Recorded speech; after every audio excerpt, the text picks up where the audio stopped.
Eder. Mac. Pallister. Ciao Sebastiano, siamo qua in via Verrocchio per chiederti a che ora sei uscito quella mattina?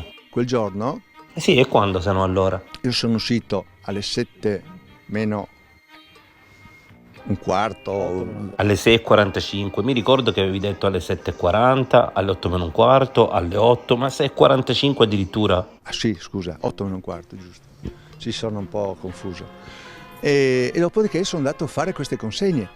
E i telefonini registrano queste cose qua. E i telefonini registrano queste cose qua se sono accesi, se prendono, ma tu in realtà dalle 9:10 hai un buco di 3 ore col telefono che non si sa perché non prende più o viene spento. Claudio Sterpin mette in dubbio la tua posizione. Come gli rispondiamo? Con che coraggio, con che avranno delle prove, avrà delle cose, cioè per dire queste cose qua, no?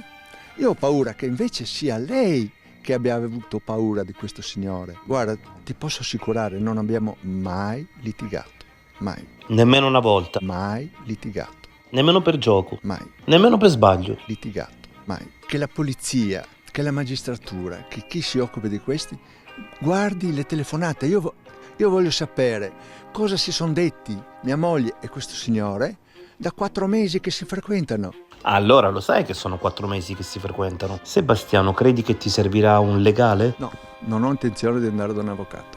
Ehi, non dimenticare di iscriverti a questo canale.